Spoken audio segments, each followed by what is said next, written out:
Welcome to the Encore Audio Archives YouTube channel. I'm Taper Dave, and this is my channel. I've uploaded hundreds of talks here that I've recorded at meetings in West LA, and I've also recorded conventions starting in 2013. I've got a bunch of those up. And Walt and Mary Murray, the original owners of Encore Audio Archives, started the company in the 80s, and Walt recorded Joe and Charlie's and a bunch of stuff down in Vista, California. My sobriety date is June 20th of 1994.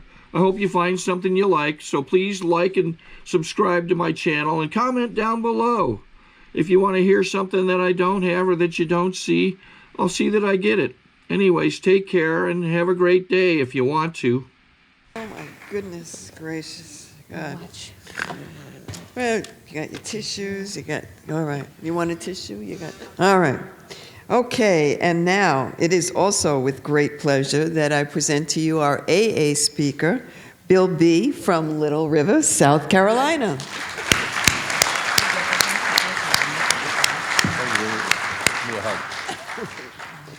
love you. Thank you. Thank you. My name is Bill, and I'm an alcoholic. And I'm sober this morning through the grace of God, the Fellowship of Alcoholics Anonymous, and an awful lot of people who taught me how to stay away from one drink one day at a time, and for that I'll be forever grateful. Back home in South Carolina, as you can see, I got a southern accent. Actually, it's South Brooklyn. But we mentioned our sobriety date, which was April 8th, 1962, and for that I'll also be very, very grateful. Like Bernadette, I would like to thank everyone who has been so kind to us, really, really kind, and welcoming. What a wonderful, wonderful convention. And I want to thank the committee, and I'm glad Bernadette has not got into the basket yet, because after tomorrow I can start eating candy again, and there'll be some left. I want to thank the speakers for their wonderful words, especially Beverly, because Beverly, like Bernadette, helps remind me of what this disease does to families. This is a family disease. And for a long time, as I began to sober up, I didn't want to think much about that. I knew I hurt my family. I knew I hurt Bernadette, but now I was going to make up for it and everything would be okay, you know? And it wasn't until I heard Bernadette speak for the first time at an Al-Anon group anniversary in Yonkers, New York, when she told her story, and I felt her pain. I had difficulty handling it at that point. And when Beverly speaks and talks about how this disease is really, really hurts the family, I think all alcoholics need to be reminded of that. I really do. And I know I do. So I thank both of them. I also want to thank our hosts, the hosts with the most. They really are. Karen and Scott, they've been absolutely terrific for us, really. Just wonderful, wonderful people. Not only did Karen pick us up at the airport, but then we got to the hotel. And then Scott's been shoveling us back and forth to church for our Easter services. And I'm so grateful. I don't think you realize how grateful I am. You see, alcoholism took my religion away from me. Now, Alcoholics Anonymous is not a religious program. We all know that. But I had spent 4 years in a seminary studying to be a priest, believe it or not. Berna started to be a nun, and I just couldn't wait to get into her habit. I guess that's why I left. I guess that's why I left the seminary. I don't know, but through sobriety and the grace of God, I've gotten back into my Catholic religion, and I'm very, very happy. It supports my sobriety, my spirituality, and it's just wonderful.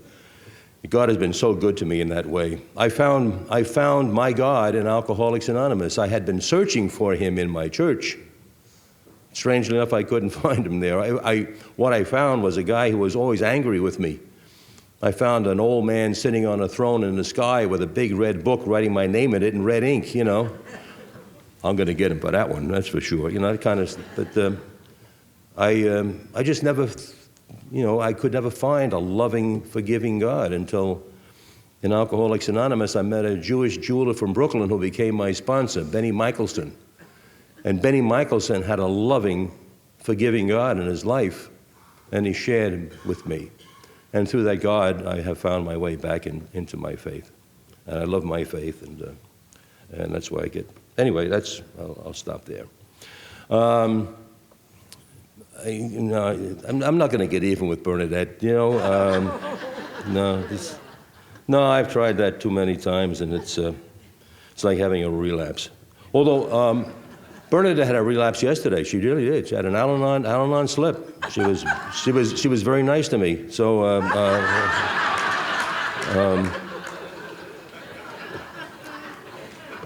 yeah. Anyway, thank you, Bernadette, for sharing all those goodies. And she talks about having all those children.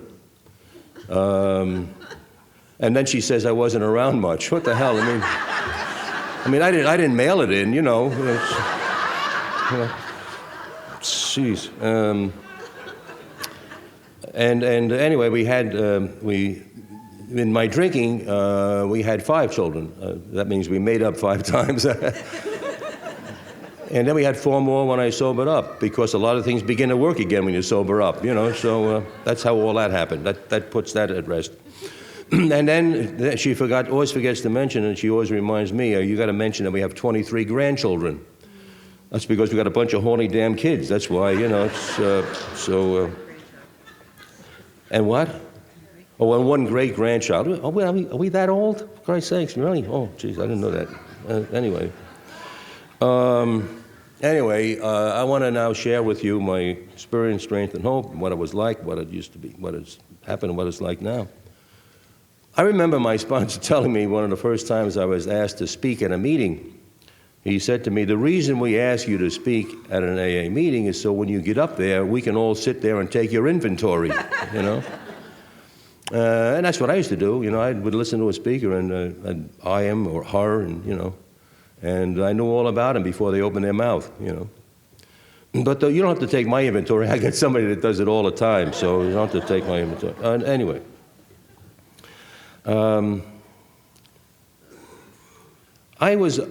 I guess I can best describe my life as being, like so many of us, a young man who was given so many opportunities, who was given so many blessings, so many chances, and who drank it all away. I drank away everything that was near and dear to me in my life. That was more, whatever it was, another drink was more important. Now, if you had told me that, I would have gotten angry, or I would have laughed or something, you know, because I wouldn't have not understood that. But it was only by coming to Alcoholics Anonymous and listening to you and you sharing with me and having a wonderful sponsor, getting into the book, really studying the book, which is still a very, very essential part of my sobriety, did I come to understand that. I came to understand that my disease doesn't come out of the bottle. And my disease is in me. The bottle brought it out. I came to understand that drinking was only the symptom, and that all of my character defects and shortcomings was my disease. And that's why I'm still here, because I'm still working on my disease. And if I don't, I'm a very unhappy man, but when I do, I'm usually a very, very happy guy. Now, I didn't understand anything about alcoholism, even though I grew up, unlike my lovely wife, in a home and in a family that was riddled with alcoholism. I mean, it was riddled with alcoholism. My father, she mentioned my dad, he was an alcoholic, okay? 4 of his 5 brothers died of this disease of alcoholism, you know? My grandfather, Archibald McClintock, was an alcoholic. I always say, with a name like Archibald McClintock, hell, you got to be an alcoholic, you know. And his wife, my grandmother, Lizzie Grant, was an alcoholic.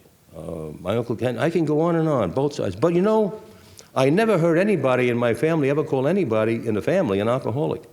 They only reserved that for the Bowery derelict. So I didn't know anything. I didn't know they were alcoholics. I only knew as we were driving in a car and we would see a guy sitting on a curb picking lint out of his navel, hey, there's an alcoholic. Okay? But the fact that we had to take Uncle Willie to the hospital one Sunday morning, I was 12 years old at the time, I never will forget it. He was as yellow as my shirt and tie, and he had something under his coat. I thought was carrying a football. It was his liver. And he died 4 days later of cirrhosis.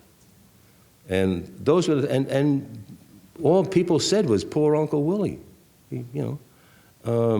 And that's the way it was in my family. So anyway, when I was 13 years old, I went away to the seminary, and I thought, now when I look back at it, I guess I wanted to get out of the house. Because, you know, Beverly was sharing what goes on in an alcoholic home, and what went on in our home. And it went on in my mom and dad's home, yelling and anger. I mean, my father was a raving alcoholic. My mother was a raving, untreated Al-Anon, you know. She was always very angry.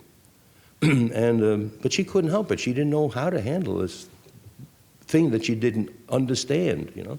So yeah, I went away to the seminary. I was going to be a Maryknoll missionary priest. I was going to go to China and save all the Chinese. Now, why I picked on the Chinese, I don't know. And in the seminary, you had to do, in addition to studying, you know, and all, you had to do chores, manual labor, because that's what you had to do as a missionary. You know, the reason I wound up there, by the way, is I read a book. The Sister Superior in our Catholic grammar school gave me a book about a Maryknoll missionary priest who had been captured by bandits and who had been executed. Now, I love hero stories, and that was a hero story. I said, what a way to go, man, you know. So anyway, so I decided I was going to be. I had a spiritual director at the seminary who was very narrow-minded. You know, he watched you pretty closely. And so after 4 years, he came to me one day and he said, William, I don't think you're quite cut out for the seminary. And he mentioned some silly little thing like I had volunteered to paint the nuns' convent, and I spent 4 days on a ladder next to their bathroom. And he, you know, so it wasn't an accusatory kind of thing, you know, but he thought maybe I leaned in another direction. So I remember he said to me, Bill, I think one of these days you might make a wonderful father, but not in this place. So I left. So I came out into the world. Now, like I've heard so many of you share with me about how you were like even before drinking, and that's the way I was. When I was a kid, I was a very uptight. I was shy, yet I wanted attention. I was always fearful of things, you know, and I was never comfortable in my own skin, never. And now I come out of a seminary, having been away from the boys in the neighborhood and the girls and all that. I came home. I was 18 years old, and I was really uptight. I got a job working for a New York City newspaper as a copy boy. I was finishing up my education at St. John's University in New York. And I uncovered a story. And as a result of that, they made me a newspaper reporter. I was 18 and a half years old, wet behind the ears, scared to death. And they said to me, the city editor called me over to the desk, and he said, kid, you got a nose for news, we're making you a reporter, and you're going to be on the lobster shift over in Brooklyn Police Headquarters. So I said, fine, what do I do? He said, go over to Brooklyn, and the other reporters will break in. Just ask them what they do, and they'll tell you just what they do, and so forth and so on. Anyway, so I go over to Brooklyn, and I walked up to the lieutenant on the desk, and I said, where can I, by the way, there was 18 newspapers in the city of New York back then, 18. It was in the mid-'50s, and it was a heyday of journalism in New York, and it was what a wonderful opportunity I had, because the paper that I went to work for was the largest evening newspaper in the world at that time. It was the Hearst flagship paper. So I go over to Brooklyn, and I said to the lieutenant, where can I find some of the reporters? I want to talk to them. And he pointed across Flatbush Avenue in Brooklyn, big thoroughfare, to the Edison Bar and Grill on the corner. Then he said, go over there, you'll find some of them in there. He was wrong. I found all the reporters in the Edison Bar and Grill. And that's where my life began. They bought me a few drinks. They bought me more than a few drinks. I walked in at midnight, and I walked out at 4 o'clock that morning loaded, and as a veteran newsman, because I found something that changed my life. I found alcohol. I found the magic elixir. I had no idea I was an alcoholic in waiting, I had no idea that what it was going to do for me. And as a result of that night, I began to get ready to do things from that point on by having a few drinks. Before I went anywhere, I'd have a few drinks. If I was going to go to a dance, I'd get ready by having a few drinks. If I was going to go out on a date, I had to have a few drinks to get ready. Then I have a few more to take her on the date. It became such, just such a comfortable part of my life that there was nothing wrong with it. It was just wonderful, wonderful. And so then I began to have a few problems with it here and there, like wrapping up cars, getting into fights, throwing Jimmy Steen into the jukebox, stuff like that, And it's amazing, isn't it, what alcoholics put up with? It's incredible. And every time I hear speakers from up here share all those things in their story, it amazes me what I put up with, what I went through and still continue to drink. I worked for this newspaper, to move this along, I worked for this newspaper for 8.5 years. And my alcoholism was apparently the fast-growing kind, because it zipped me right on down into the toilet very quickly, My father, it took him 35 years before he found Alcoholics Anonymous. Me, it took me from 1955 to 1960, 8 years, and I was here. But I had no idea what was happening to me at this point. All I knew was I was a big shot newspaper reporter, and man, I had the world by the tail. And so I started, as I say, a police reporter, and then I began to cover general assignments, and then they found that I could write. They brought me on a night rewrite, and then they found I could really write. They brought me on a day rewrite. And then by the time I was 22 years old, I was a byline feature writer for the largest evening newspaper in the world. Now I say this, and I share this with you for really only one reason. You, like I, have had so many opportunities in our lives that this disease took away. And that's what happened to me. This disease began to take them away one at a time. Alcoholism does not leave any stone unturned in our lives. It affected every single aspect of my life, every single aspect of my life. God gave me the talent to write. Alcoholism took it away for quite a while. So I say by the time I was 22, I was a byline feature writer, and that's when Bernadette and I met and got married. She passes over that very, very lightly, like it wasn't a serious thing. We eloped and got married. It was a very serious proposal. I remember this Saturday night, we were dating, and I was going from bar to bar, see friends, and she was coming with me, but after about the fourth or fifth bar, she said, I'll just wait in the car from now on. So I said, no, I'll take you home. She said, no, I don't want to go home. I said, well, what do you want to do? She said, I'd like to stay with you. And it had been so long since anybody said they wanted to stay with me. I said, all right, let's get married. So that's, I just wanted you to know it was a very serious proposal, And so as I say, just to cover my career, I became a feature writer when I was 22. And by the way, the opportunities, maybe one of these days I'll write a story about it. But for example, I was sent down to Birmingham, Alabama, to watch George Wallace bar the doors of the university against blacks. I covered the last execution in Sing Sing Penitentiary. Watching a man burn is not a pretty thing to do, and I got really drunk after that. The first Sputnik shot up into space. The first man to be operated on and turned into a woman. That was a hell of a story. And I kept looking under his skirt for proof, but I had these wonderful opportunities. But the alcoholism began to really impact my life. I went from, a weekend drunk to a daily drinker and almost a daily drunk. And I got fired 5 times from this paper and different things, but they were all alcohol related. First time I got fired was for being drunk on the job. I was sent to cover a 5-alarm fire that was going to general alarm at the Brooklyn Navy Yard. And I was in a bar at the time when they reached me, and Monahan's Bar and Grill, and I got a bottle, what was left of about half a bottle, and a 6-pack of beer, headed down toward the Navy Yard in Brooklyn, and I was driving along Atlantic Avenue under an elevator train.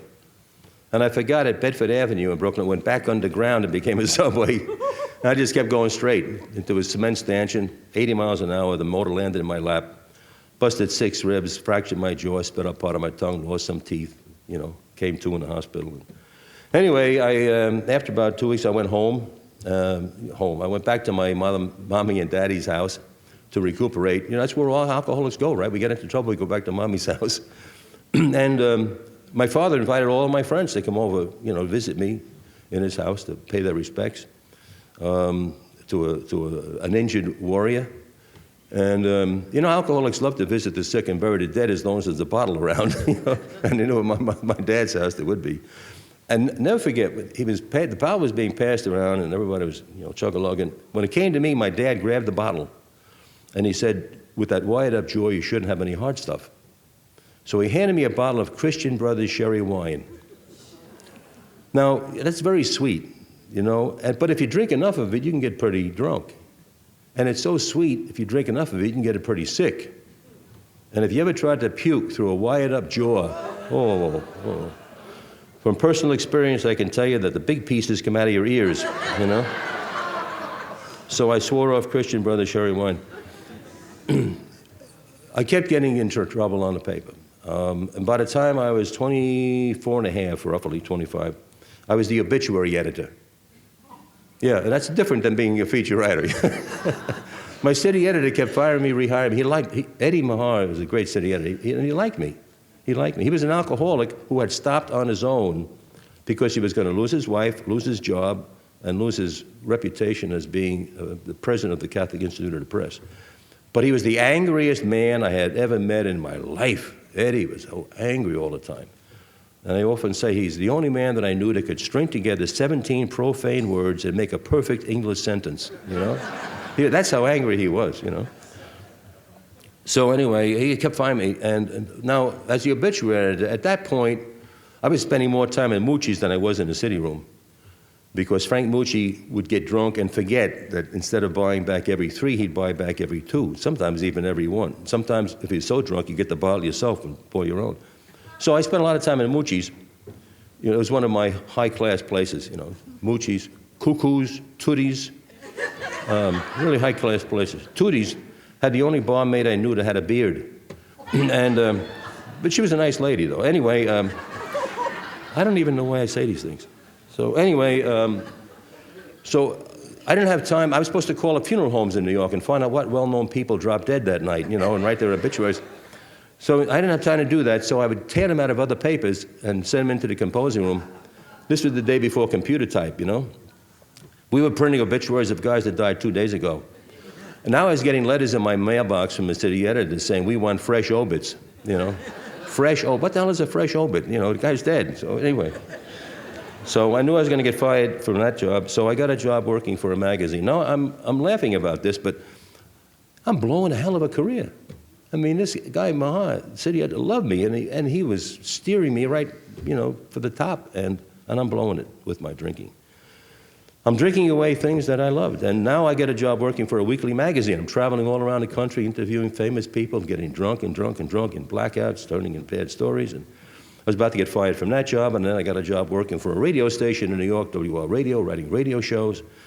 Fantastic opportunity. John Scott loved me. He was the producer over there, but I wasn't showing up enough, so they about to fire me. And I got a job working for a little PR firm, and that lasted me about 4 or 5 months, and that's when Bernadette said I became unemployable. You can imagine what kind of a husband I was. She says I was a good husband. I wasn't a good husband. I wasn't a good father. I was a drunk. Drunks are not good husbands, and they're not good fathers. I thought I loved my wife. I thought I loved my kids. But I loved alcohol more. I did not know I was powerless over alcohol. If you told me that, I would have laughed or got angry. I had no idea about this disease. And so, as Bernadette said, by 1961, I was a very sick man. Of course, she's right. I wasn't coming home very often. And the reason we wound up in my mother-in-law's basement is because she didn't know it, but the bank was about to take away our house in Deer Park. So we had no place else to go. So I phoned up a story. And well, why don't we just live with your mother for a little while, and we'll take the money we get from this house, and we'll go around, buy a house near your mama. Big lie. Not a big lie. I'd lied and lied and lied. Sorry to interrupt your viewing. Taper Dave here. Just wanted to take a second to ask you to like and subscribe to my channel. Let me know if you like what you're listening. I've got some very good talks here, and this one's a great one. Just curious, do you think this is better than Zoom? Tell me what you think. Even if the truth were better, I'd lie. I mean, my sponsor in Alcoholics Anonymous always said to me I was a perfectionist in the art of self-deception. This means you're a liar. That's what it means, you know. Anyway, 61. I weighed about 320 pounds. I've never been a lightweight, always been a pretty big fellow, but 320, a bloat. In fact, on 45th Street in New York, I was known as the Moon. Hey, look, the moon is out tonight. And I'd waddle in the saloon, you know. Yeah. And I was a walking fruitcake. I mean, I was a really very sick guy and didn't know how sick I was. I had no idea. All I knew is that everything was slipping away, and I didn't know why. I couldn't control it. I tried my best. I mean, even with God, I mean, I kept pleading, and finally I just feel he didn't want anything more to do with me, and so I departed from God and from church and from all of that stuff, you know? So by 61, I was very sick, physically, mentally, and spiritually, and didn't know what was going on. So as Bernard said, I thought I was crazy, or going crazy. I came to out of a blackout. You know, we come out of blackouts in some strange places, right?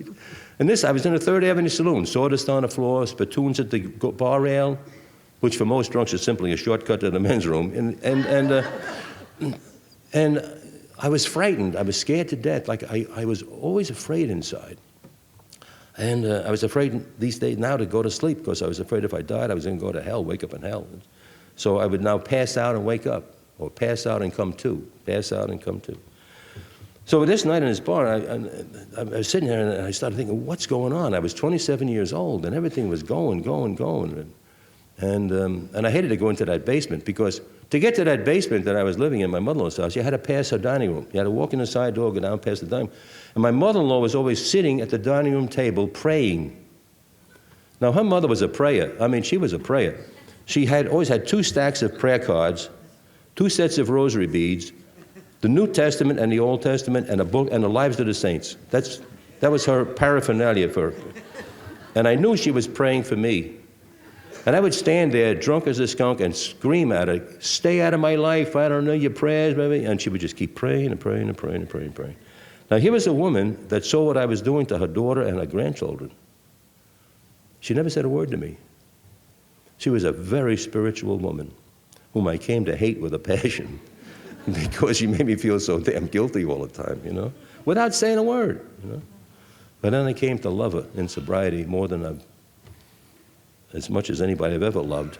Anyway, so now at 61, and I just say, Bernard told you about, you know, our daughter got sick, and we brought her to the hospital. And in the bar, by the way, when I came to out of the blackout, I realized I thought I was crazy. Because being crazy to me made sense. It explained why I was doing all these things I was doing and doing them over and over and over again, things I didn't want to do. You know what I'm talking about. The promise that we make to ourselves and make to others that we're never going to do this again, never. And I would do it again and again and again. So I was crazy. So that night when we stopped in this Chinese restaurant and she looked at me, Bernadette looked at me across the table, and she said, for God's sakes, Bill, why are you doing this to yourself? I broke down. I started, not the crocodile tears that we manipulate people with, but I just broke apart. And I said, I think I'm going crazy. And as a result of that, her calling the doctor and all, the following Saturday, I found myself sitting in front of a psychiatrist, Dr. John Brancato, never will forget him. And I got ready to go see him. You know, if you're going to see a psychiatrist, it's a big deal, so you got to get ready. So I got ready. I stopped at Fred Funk's Saloon. I had about 6 or 7 shooters. And so by the time I got there, I was in good shape, you know. And I remember looking in the barroom mirror saying, you're going to tell this guy the truth because you really need help. And I wanted help. I knew I was in bad shape. And so, but he had no couch. We were talking with somebody, I think it was Dave at dinner the other night, right, about psychiatrists, and he went to one that had a couch. Mine didn't have a couch, you know. In fact, he sat me in a chair right in front of his desk. So I sat down, laid my belly on his desk. He told me later on I looked like Porky Pig with a hangover, you know, so he was a nice doctor. Anyway, he asked me why I was there, and I told him I thought I was going crazy. And he said, why? I said, I don't know. And I started telling him, you know, some of the things I was doing, you know, waking up in subway trains and having fallen asleep in some kind of a flea bag hotel and on and on. And then he stopped me, and he said to me, you drink a lot, don't you? I said, well, what do you mean a lot? I don't drink a lot, you know. Well, he was smelling me. I guess that's why he figured. He said, well, what do you mean by not a lot? Do you drink beer with the boys on weekends? I said, yes. He said, how about, do you drink beer on Mondays, Tuesdays, Wednesdays? Yeah. How about Thursdays and Fridays and Saturdays? I said, yeah. Aside from beer, do you ever drink any vodka? Yeah. How about, you ever drink any scotch? You drink scotch. You ever drink any rye? I said, I drink rye. Do you ever drink any wine? I remember saying to him, I don't drink any Christian Brothers sherry wine. You know, he got very sick on that once. But what he tried to do was to paint a picture of a guy who was 27 years old who drank every day in the week, anything he get his hands on. And then he said to me, Bill, do you know what an alcoholic is? And I said, yes, I do. He said, well, tell me. And I described the guy sitting on a curb picking lint out of his navel, right? The alcoholic. And he said to me, yeah, but that guy was probably born in a nice place like you, maybe a nicer place like you, and through the use and abuse of alcohol, he wound up in a Bowery. He's in his final stages of his disease. And then he began to talk to me about the disease of alcoholism. And I got the impression that he was insinuating that I was an alcoholic. And I really got teed off. I mean, I remember sitting there thinking, I came to this guy out of the goodness of my heart, you know? And now he's insulting me by calling me an alcoholic. What does this bum think he is, you know? And then it's up and off at the end. He looks at me, what a sweetheart of a guy. And I managed, by the way, I did manage to thank him before he passed away, because he died 2 years later. But he looked at me and he said to me, Bill, if you are an alcoholic, I can't help you. He was really a straight guy. And he said, but I know some people who can. And he opened up his Rolodex, wrote down the phone number of the Intergroup office of Alcoholics Anonymous in Manhattan, New York. And he said to me, if you really want help, go over to see them, they can help you. But no sense coming back to me, because it costs $50 a visit. By the way, this is 61. And he says, and if you want to keep on drinking, you're going to need the money. So he was very straight. You know? So I go back to the basement, and I sit on one cot behind the oil burner. Bernadette sits on the other cot, and I tell her, you know. And then she gives me this stuff about, well, what's American Airlines going to do for you? So, but I mentioned Alcoholics Anonymous and something to do with drinking. She said, oh, yeah, go. So I went. And I walk into the Intergroup office, and there's this guy, a giant of a man named John, volunteering that day, you know, and he had, never will forget, you know, we remember certain things. He had this brown tweed mohair jacket, sports jacket on, and a handlebar mustache, you know, and he stuck out this hand that had to be the size of a catcher's mitt. And he said, my name is John, I'm an alcoholic. You got a problem with alcohol? I says, no, not me, John, but there's a psychiatrist back in Queens that thinks I do, and he sent me over here for some information. So you want some information? I'll tell you what, I'll take you to a meeting, an AA meeting, and you can get all the information you want. I said, okay, that'd be good. He said, well, how about tonight? I said, well, I can't go tonight, John, I'm busy tonight. Nothing to do but drink. He said, oh, I'll tell you what, and then God, you know, Bernard talks about God, and God is in our lives, and God is always stepped in at the right time. But even when I wasn't ready, and I wasn't ready, but he stepped in, and what happened was John reached into his pocket and he handed me his card. And he said, anytime you want to go to a meeting, call me up and I'll take you to a meeting. And I said, thanks, John. And he said, I started to walk out. And I just happened to glance at the card. And I must tell you, and as Bernadette said, I became very friendly with finance companies because by this time I owed 5 finance companies, 3 banks, 2 loan sharks, and my Aunt Jenny. And I was in serious trouble financially. So I looked at the card and it was John so-and-so, Vice President of Chase Manhattan Bank. I said, I got to get to know this guy, you know. So I walked back to the desk. I said, John, I think I can make it tonight. So that's how God got me to my first AA meeting. But it didn't take. It didn't take. Excuse me. So because they wanted me to go to meetings in my neighborhood, you know, my home group kind of thing, you know. And I wasn't going to tell them. I don't want anybody to see me going to AA. God, see me going to AA. I never stopped to think that on Saturday afternoons they'd see me urinating on their hedges, but to see me going to AA, oh, no. I went 3 months out of my way to Woodhaven Group, stayed around long enough to prove I wasn't an alcoholic, and I did that by comparing myself to whatever you did that I didn't do, that kind of thing. If there's anybody here wasting their time doing that, go out and drink, you know, and then come back when you're really ready. Although if you're here, you're ready. If you're here, you're ready. I mean, nobody comes into an AA meeting instead of going to a movie, you know. You're ready. So anyway, I come back to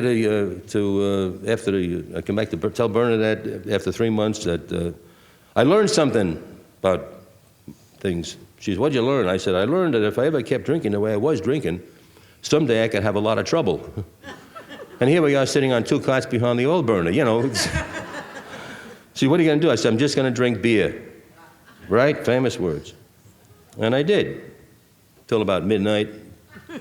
Then you got to get the beer down with something, right? So, and then first week of April of 1962, I was sitting on a window ledge of the Margarita Hotel on East 21st Street, ready to jump. There was an air shaft in between buildings, and I crawled out and sat on the ledge. And because my life was over, 28 years old, I believed my wife hated me, my children were afraid of me, I couldn't get a job. I was washed up in my profession. Even in New York, you can get a bad reputation in the media when people check on you. And, but for some reason, God gave me another chance. And I came back down and went home and told my wife I was going to leave her for good. She'd be better off without me, you know, all that kind of, you know, sob stuff. And she said to me, and here's a woman I thought hated my guts. That's why Bernadette and I are still married after 54 years. She said to me, "Before you leave, do you think you owe me one last favor?" I guess so. She said, "For God's sakes, why don't you give AA another try?" People who love you don't say that. People who love you say that. And I did. And they came back that Monday night, April 8th of 1962, and brought me back. And the first thing my sponsor did after the meeting that night, Benny, who became my sponsor that same night, I had met him the year before, he brought me into the kitchen, filled the sink with hot soapy water, brought in all the mugs and all the ashtrays and all the spoons. And back in those days, we drank coffee out of mugs. You can't get sober washing styrofoam cups, for God's sakes, you know. And I was the dishwasher. And you know, without exaggerating, you know, I'm not exaggerating when I say this, but when you do something like that, when you stick your hands in that hot soapy water, you start washing cups, something happens to you inside. It just happens to you inside. Because you don't know it, but you're performing service for somebody else, and it makes you feel good. And it was my first feel-good feeling in Alcoholics Anonymous. And then I got promoted. 3 months later, I became coffee maker. Loved it. You know, guys come in early, you stand around the coffee pot, they tell you it's a good cup of coffee, it tastes like iodine, but they tell you that anyway, you know. And I moved up the ladder, you know. And then Bernard told you, we moved to Nashville, and I got a job as a PR director for a big company down there, and then moved to Cleveland, got a better job. And then in 1968, some guys in Cleveland, in the business world, because I had been with a huge conglomerate in Cleveland, and they had enough confidence in me to finance me to start my own business in New York, a communications business, and I did. And a year later, 1971, through an investment banker, I got to meet 3 guys who wanted to start an independent motion picture production company. And I joined up with them.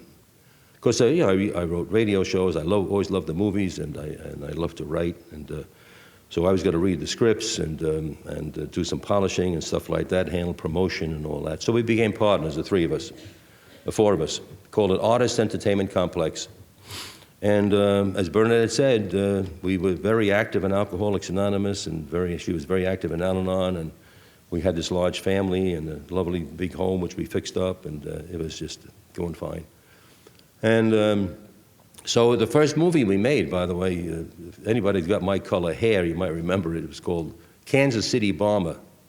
Starred Raquel Welch as the roller derby queen. Yeah? And watching Raquel Welch in these black, tight-fitting leather pants, skating around the rink was like having a spiritual experience. And so I fell in love with the business, you know. So, and then a friend of mine, we had been reporters together. He had been on the Herald Tribune, and I was with the Journal American. And we covered the Knapp Commission, which was an investigation of dirty cops in New York. And the undercover cop there was a guy named Frank Serpico, and they tried to kill him a couple of times, so he fled to Switzerland, and my buddy went over. And Peter got his rights and came back and was writing his story, got a deal with a publisher. And we had lunch one day, and I said, look, why don't we get the movie rights from you? We'll buy the movie rights and make a movie. And he said, great, if you can do it. So I said, well, we're going to try. So we got Dino De Laurentiis to put up the money, and we got Al Pacino to play the role, and we made a movie called Serpico. And that sort of put us on the map. And then one day the four of us are sitting at a meeting in the office, and my friends are drinking their scotches and their ryes, and I'm drinking my Coke. And they got a sheet, Marty had a sheet from Life magazine, one story column about some young guy in Brooklyn that robbed a bank to get his friend a sex change operation. And it wasn't my cup of tea, but it looked like a pretty good idea for a movie. So we made it something called Dog Day Afternoon. And then one day I said to them, now it's my turn. By now, Bernadette had introduced me to Lois Wilson. I had met Bill a couple of times at his birthday parties in New York, which were fundraisers for the Intergroup office. Never really got to know him, but just shook his hand and chatted for a few minutes. But it just left such an impression on me. But then, when Bernadette met Lois and invited me up to the house, and we became really good friends, and Lois began to transfer her love and confidence in Bernadette to me. I asked her one day if I could have her permission to do a movie about her and Bill and how AA started. And she turned around to Bernadette and said, can your husband really write? So Bernadette assured her. And so I got her permission. And so I said to my buddies, my partners, I want to make a movie about AA, and they laughed. So and by this time we were parting company anyway. Sometimes you get too successful in that crazy business called movies. And so I formed an independent company myself and got Lois's permission. And I spent many, many hours, many, many days, many, many weeks, many, many months with Lois, sharing her life with me and with Bernadette. And she shared some of the most intimate moments in her life because I wanted to be able to try to tell her story along with Bill's story and Dr. Bob's story and how all this came together to create Alcoholics Anonymous. And I remember she gave me some wonderful, wonderful insights for some of the scenes that I had. And I remember somebody once asked me, was at some kind of press conference, if Lois answered all the questions that I asked her. And I assured them that she did, but sometimes she answered them in her own way. Like one day I was sitting there talking with her, and we got onto this subject for some reason about how alcoholism affects someone's sex life. And she said, apparently it didn't affect yours too much, but some people it really does. And I said to her, Lois, what was it like when Bill would come home really dirty, stinky, smelly, drunk, and crawl in bed and want to make love? And she looked at me and she smiled and she said, ask your wife. So that's how she answered that question.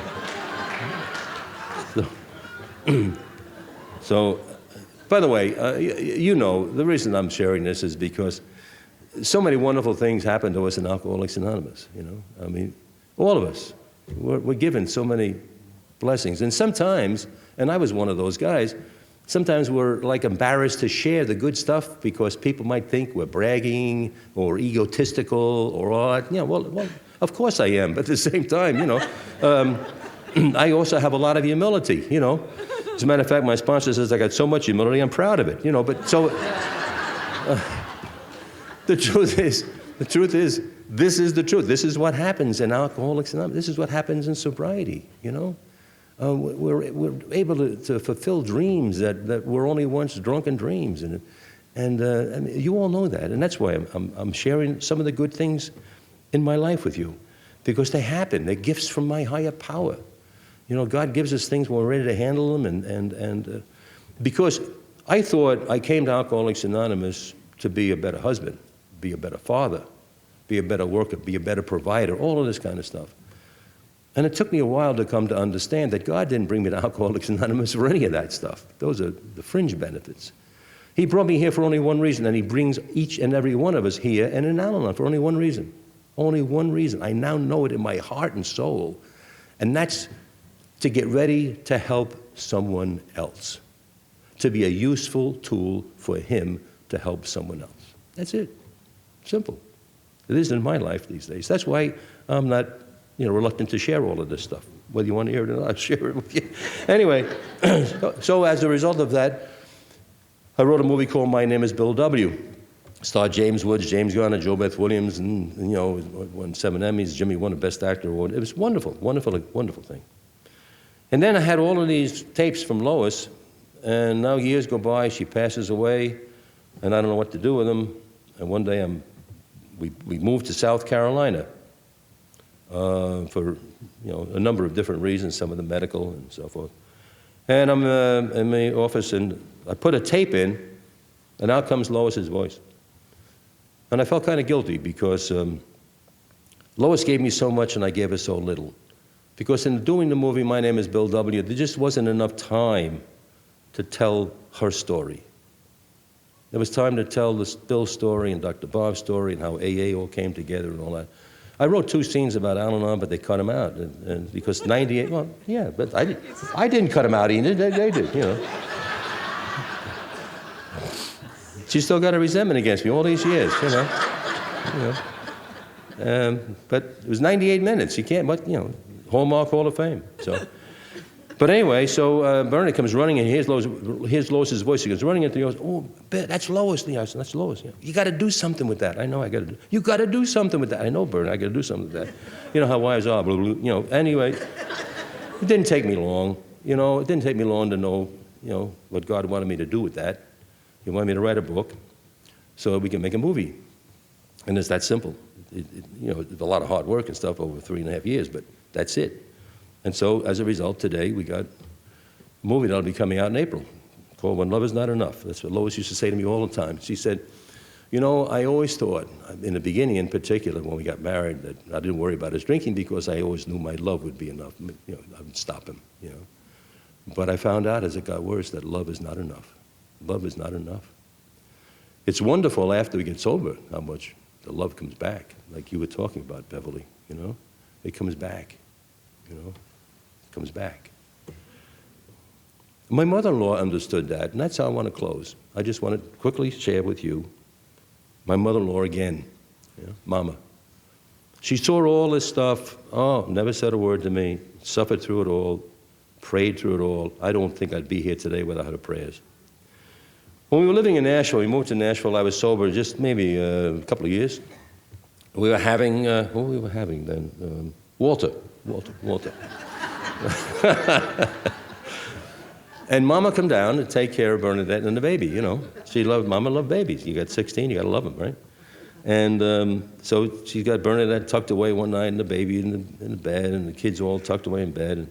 And I'm in the den, I'm starting to do some writing, and Mama comes walking down to go to the dining room to do some praying. And she's got all of her paraphernalia with her, all the stacks of prayer cards and the rosary beads. And she passes by the den.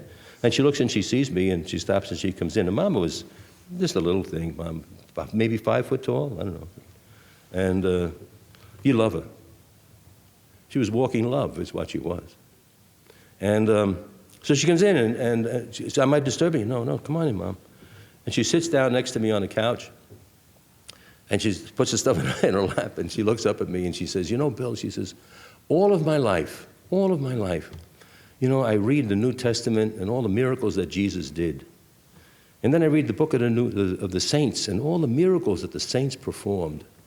And she said, I've often wondered what it would be like to see a real miracle. And then she put her hand on my shoulder, and she said, now I have. And for the first time, I realized that's what this is. If people don't like to hear that, fine. But we are all miracles of our higher power. Thank you for letting me share that.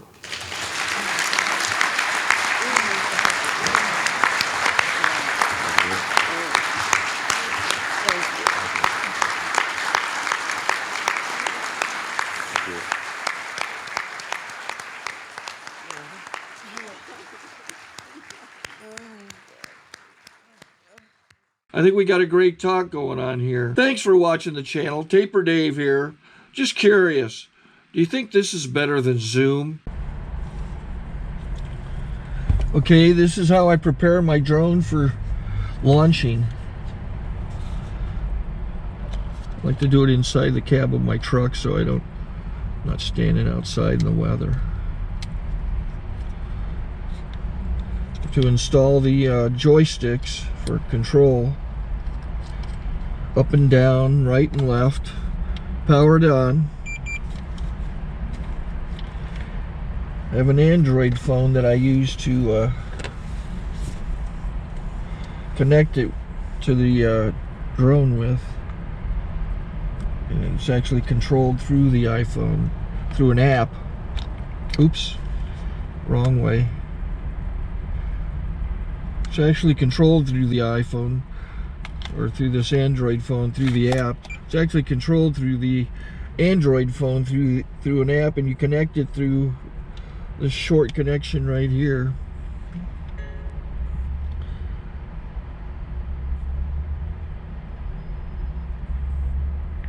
Remote control connected.